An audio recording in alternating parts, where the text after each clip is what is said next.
Um, Age of Extinction Slog, guys? Slog? Come on, he's pretty awesome. Yeah. No, not him. Okay, Oh, I know. Age of Extinction Hotshot, or should I call him Trax? That's who we want, right? That'd be great. Wait, what? No? Well, why not? Okay. I know what you guys want. Combiner Wars Silverbolt. Isn't he just awesome? Wait, what? You want bad toy? Oh, God, bad toy. Bad. Oh, I got the perfect one. Cybertron Blur. Well, not bad per se, but you know, has a lot of flaws. Not him neither. Oh, wait, not. No, wait, no, I'm not. Fine. You guys want bad? You'll get bad. Yep. It's Classics Galvatron.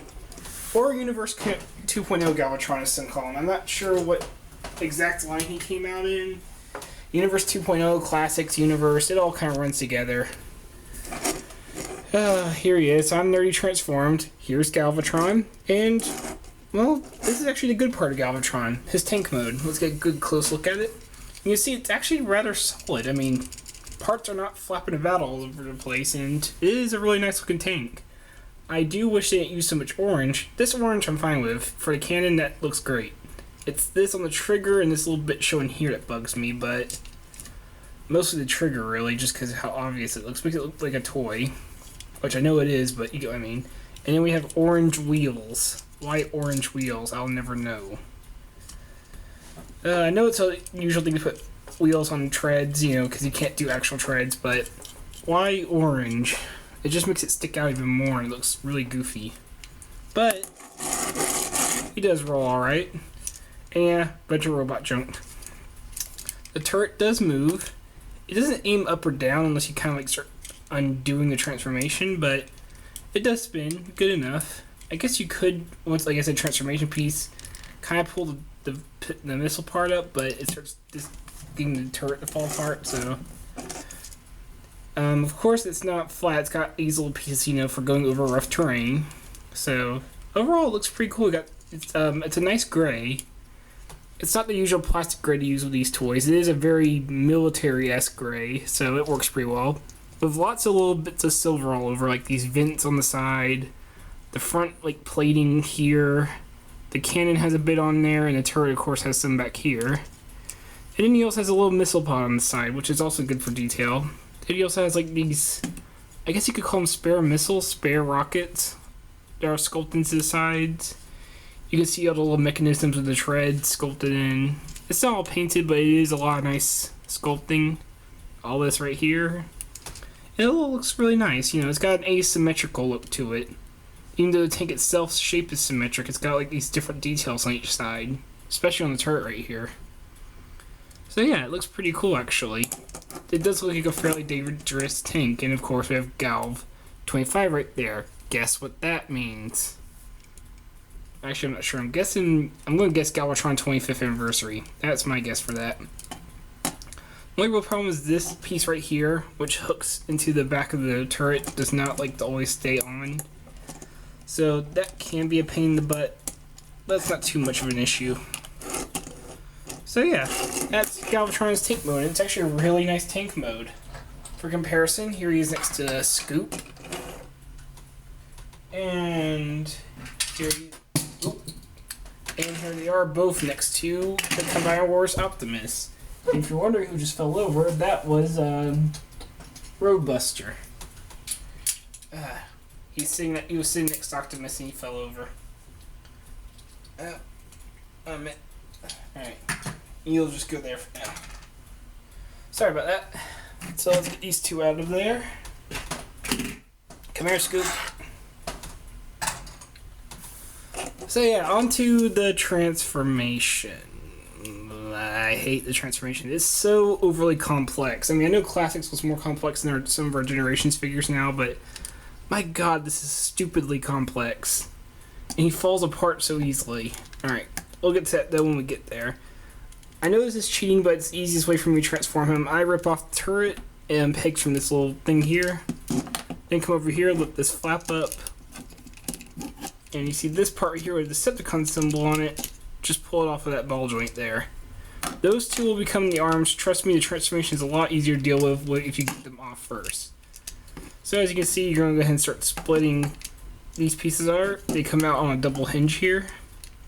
And these parts down here unpeg from there. Then you're actually going to separate these parts by unpegging them from there. So you're also going to separate the treads. And you're left with this, a really broken up tank. So take this part, lift it up, flip the flap in, and move it up on the double hinge to get it up out of the way. Come around to the bottom. You can see the leg parts here. You're going to want to move them like this to where you have this little piece on the outside now, because those are going to be the outsides of his legs. Lift this piece up so you can spin the crotch around. Then you're just going to kind of start straightening out the leg. So you're going to have it where this piece is forward, and then you're going to kind of unbend it. Then you spin this piece around. You're going to slide that forward. That gives it room to come down, clip in, flip around, and flip the foot down. Yeah, you can see how stupidly complex this is. Pull this down, flip this part around, slide it down, clip down, spin, flip down. For some really weird, junky looking legs. For this part up here, you're going to take this orange piece that the turret was originally attached to, flip it forward. You're going to kind of have it collapse in on itself until you can get it lined up against here so that it slides and locks into there for the arm. And this ball joint piece, of course, just flips down. You can go ahead and reach in and dig the head out, or you can pull it up on this, which kind of works as a lever to push the head up. And you flip it down. It's supposed to lock it in, but it doesn't always work. Then you're going to bring this down, flip this piece in. This gives two pegs for these to use the peg holes to peg into, like this, for a huge backpack. Very unstable backpack that likes to flip around a lot. And the chest is already given away with the head falling in. And we haven't got all the parts back on him yet. Oh, and you can't stand. Stand. You don't even have all your parts yet. Just stand. There. Alright. This piece we pulled off earlier. You're going to flip that up. Flip these down. Turn it around. Flip the hand out. Then just put it back on the ball joint. The turret's got the most interesting transformation, at least the most fun of it. Do this piece till it folds out, flip it around, flip down the missile launcher, and flip it in to make the hand flip out, and also to fill out the arm. Bring the turret, the cannon of the turret out on the ball joint and hinge, collapse the turret, and flip the cannon down to give him a side cannon. An arm cannon. And there is Classic's Galvatron. Sorry if I sound really bored or irritated, but that's the only two ways I can feel with this figure, is you're bored or irritated.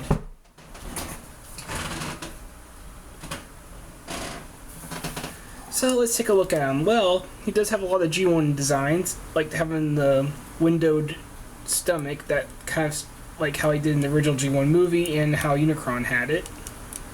He does have a nice silver tempoed Autobot symbol there. I do like how the cannon is a separate piece where you can move it all the way around but still have it as an arm cannon. So that's pretty nice. So he doesn't have to move his arm, he just move the cannon piece. But it does sometimes get caught on this turret and start splitting it open again. So yeah, the one good point I like. And then this chest piece collapses really easily. As much as I like the head sculpt, that chest piece falls in really easily. So yeah, a couple of good points I can come up with this figure also work against it really easily. You can see he barely stands because these heels, while they are huge, have no resistance. See, look how... That's not... And it doesn't even peg in properly. It just doesn't peg in. It looks like it's pegged in, but doesn't. It just sits there. And also, yeah, lots of loose joints. And this is not just my problem. This is a pretty common thing. Also, these pieces right here, the legs pop off easily, the cannon pops off easily, the arms pop off, these pieces back here pop off. Yeah, Making sure you have all the pieces of this is a freaking nightmare. I'm surprised I still have all the pieces. Also, there is a gray part on top of the shoulder you can flip out for a hook. I don't know what this was for. It looks really stupid. I'm flipping it back in. Maybe it's some kind of communicator or something. Maybe he's coordinating a missile strike to come down and hit him. It might be a bad idea. If you're interested in size comparisons, here he is next to the Age of Extinction, Crosshairs, Tracks, Hotshot, whatever you want to call him. And he's having trouble standing again. And here he is next to the Combiner Wars Silverbolt. So yeah, he's your usual deluxe size. One thing about the feet not staying is you could flip them inward, which gives them no feet, but does give them a solid base to stand on, which may help. Yeah, there you go. Now you can get him to stand pretty easily. For articulation, he does have a swivel at the head, which does swivel pretty well. The ball joint at the arm does work pretty well. You can flip this out of the way to get his arm going all the way outward. You do get a swivel, you get a double elbow. But one of them's kind of floppy, but it does work. And if it does flop too much to work, then you can just use the upper elbow. The other arm does not have as much, but it's a bit more understandable. You got a swivel. Two hinges that work together to give it 90 degrees, and you could move the handle a little bit, but not really worth anything. And of course, the cannon can go around. It is on the ball joint, so you could have it go back and forth a little bit. I think it actually popped off its ball joint. I'm not sure. You do get a swivel at the waist. The legs are on universal joint, so you do got a swivel coming up and a hinge outward. You got upper leg swivel and a really high up knee. Look how high up that the knee is. Then you do got another swivel down here, and in the feet, you can hinge them inward to where you can get a wider stance. But with how loose his joints is and how back heavy he is from all the stupid kibble, there's not much you can do with it. And if you have noticed, there is something inside of these pieces. You got these little feet-like things that come out, which was probably originally meant for his vehicle mode where you could get a more G1 style cannon look to it. But there's nothing about it in the instructions. And you can kind of pull something off, but it's not really worth it. It usually just ends up looking like crap. So yeah. There's classic Galvatron. If you want to get a good look, that's all of his kibble, which doesn't look like much, but you gotta remember, this is still when they were using heavier, good plastic. So that's actually a pretty heavy amount of back kibble for heels that barely work. Actually, if you look at it right now, his heels are barely touching the ground. It's just like the very corners of them are touching the ground. So yeah, not very useful in the heel department, which is why I flipped the feet around. And for the feet, you do have forward back articulation, and you do got a ball joint there, so you can get a slight movement. But like I said, without them flipped inward, he really has a lot of trouble standing. You can get them to stand while they're out. I've gotten to do it before, but you have to like, lean them over pretty far forward. And then he has his butt flap getting in the way. So yeah, honestly, it's not that all of his problems make him... Any one of his problems by themselves, or even a couple of them together, wouldn't make him a bad figure. It's just all of those problems at once is what gets in the way. Plus he has all this weird orange on him. He's got in his arm, which makes his arm look really broken up. It was already broken up from having the purple and gray together, but then having just random orange in there, orange in there, orange on these joints, orange up, all like the little small joints that you don't normally see are all orange, making them stick out and make him look like a toy. And that's not a good thing. Not in a good way.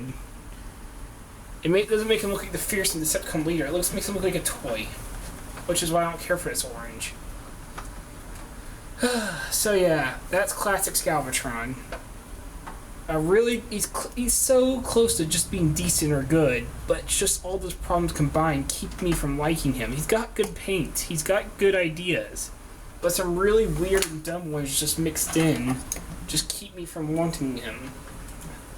Honestly, the only reason I haven't sold him is because I'm kind of nostalgic about him, because I've had him since I've had him the same amount of time I've had Classics Astro Train.